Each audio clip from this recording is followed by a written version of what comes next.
We praise and thank the Lord for gathering us this evening as we face another week with gratitude and with all our longings and prayers to the Lord.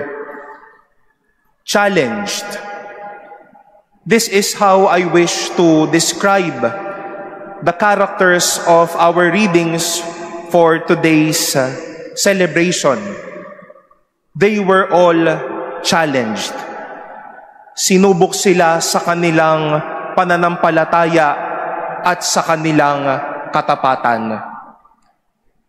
The first reading, Joshua was honest enough to declare and express that together with his household, they will all serve the Lord.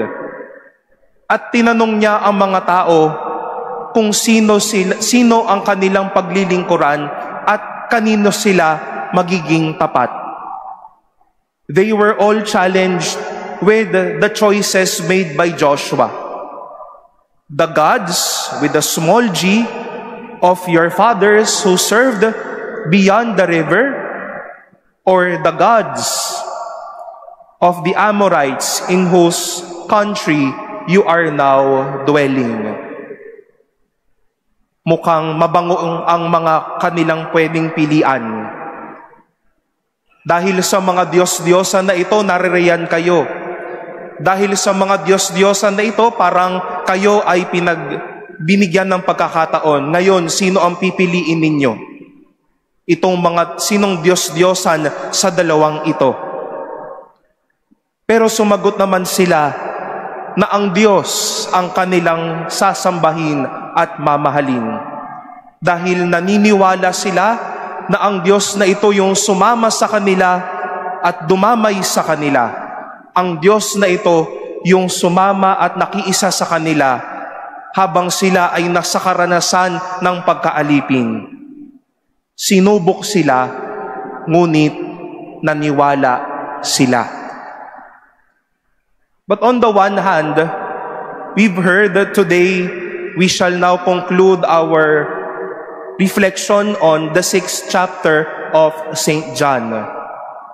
Matapos mapakain ni Jesus ang mga tao, matapos na magpadala si Jesus ng mga magagandang salita sa kanila, tila nasubok sila sa mga narinig nila kay Jesus. Nahirapan sila. They expressed that feeling by saying, "This saying is hard. Who can accept it?" At nakakalungkot po ang nangyari.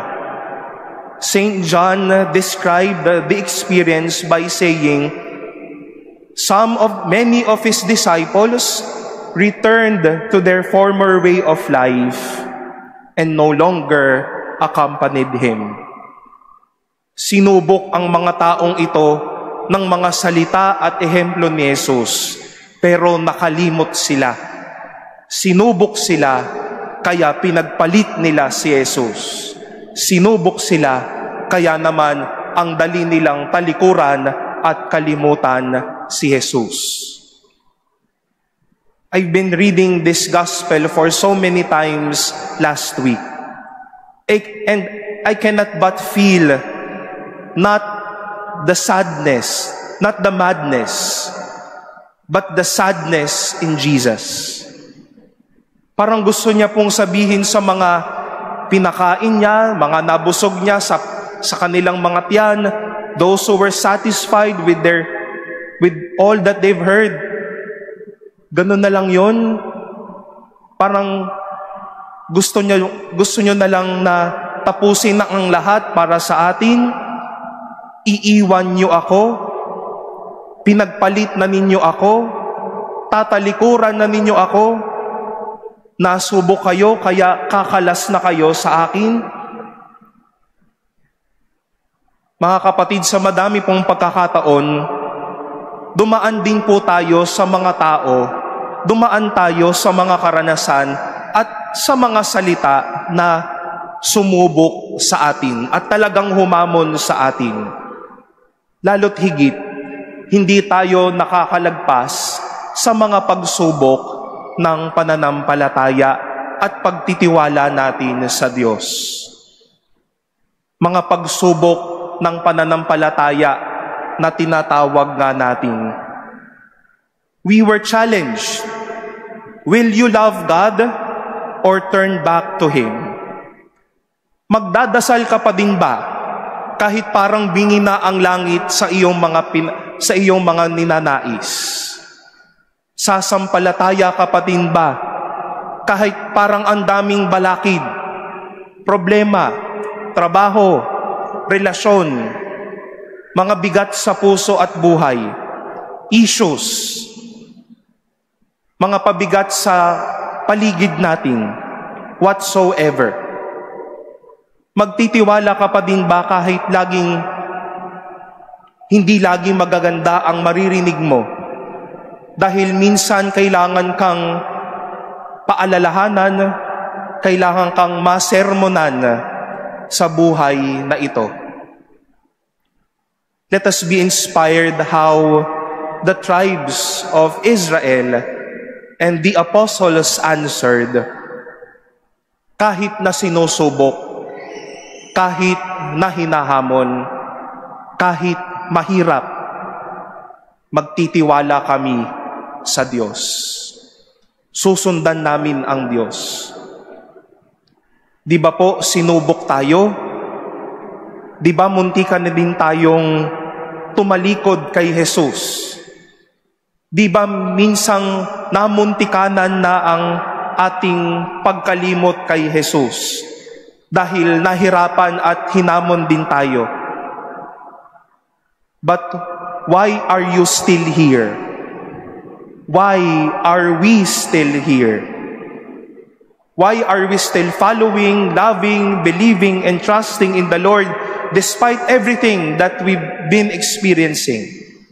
Despite every challenges, despite every hard truth that we all hear, bakit pa din tayo nagtitiwala?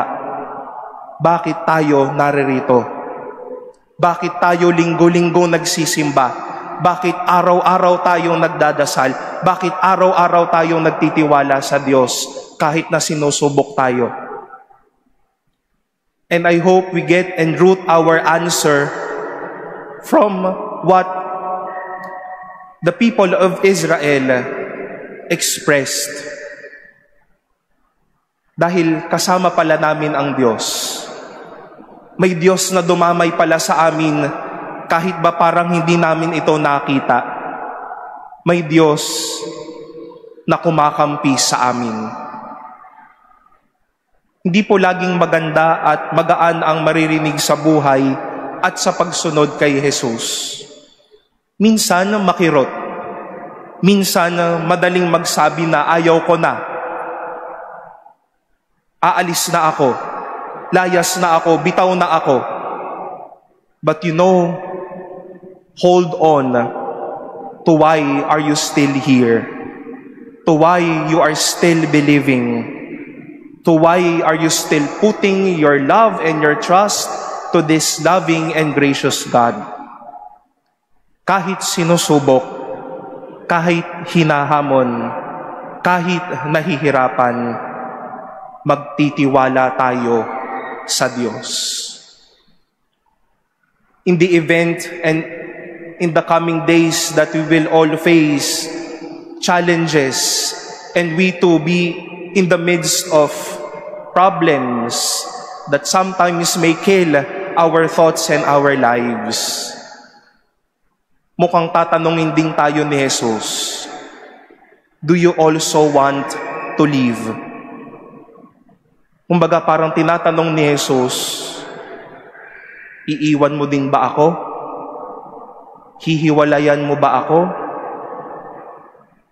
Sinubok ka lang, hihiwalay ka na? With Peter, with these people, with love and trust, may we say, no, Lord, we will hold on to you. We will believe in you. You have the words of eternal life.